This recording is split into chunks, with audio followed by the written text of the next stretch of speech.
അൽഹംദുലില്ലാ വസ്സലാത്തു വസ്സലാമു അലാ സാഹിബിൽ ലിവാ ലക്കൽ മുൽക്കു വാലൈക തവക്കുൽ.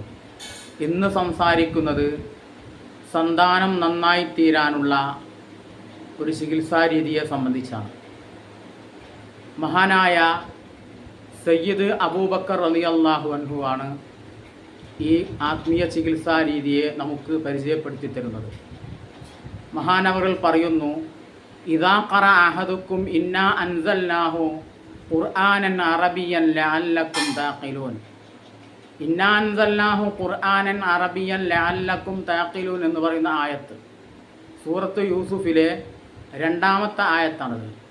ഈ ആയത്തിനെ ഒരാൾ ഓതി ബിൽ ഖുർബി മിൻ തുഫിലിം മൗലൂദിൻ, പ്രസവിക്കപ്പെട്ട കുട്ടിയുടെ അടുത്ത് വെച്ച് ഓതി, ഫഇന്ന തുഫില ലൻ യഖ്തരിമ മിനസ്സിനാ ഫിൽ മുസ്തഖ്ബലി, എന്നാൽ ആ കുട്ടി ഭാവിയിൽ വ്യഭിചാരം പോലുള്ള ദുഷ്പ്രവൃത്തിയിലേക്ക് അടുക്കുക പോലും ചെയ്യില്ല. സൗഫ യസ്ബഹു മിനസ് സ്വാലിഹീന, ആ സന്താനം, ആ കുട്ടി പിന്നീട് സ്വാലിഹീങ്ങളിൽ പെട്ടവനായിത്തീരും.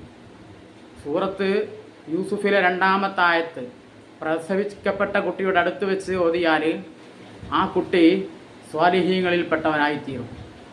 അല്ലാഹു സുബ്ഹാനഹു വ തആല നമ്മുടെ എല്ലാ സന്താനങ്ങളെയും സ്വാലിഹീങ്ങളുടെ ഗണത്തിൽ ഉൾപ്പെടുത്തി അനുഗ്രഹിക്കട്ടെ. എല്ലാ നീച പ്രവർത്തനങ്ങളിൽ നിന്നും നമ്മെയും നമ്മുടെ സന്താനങ്ങളെയും അല്ലാഹു കാത്തുരക്ഷിക്കട്ടെ. വആഖിറു ദഅവാനാ അനിൽ ഹംദുലില്ലാഹി റബ്ബിൽ ആലമീൻ. അസ്സലാമു അലൈക്കും വറഹ്മത്തുള്ളാഹി വബറകാതുഹു.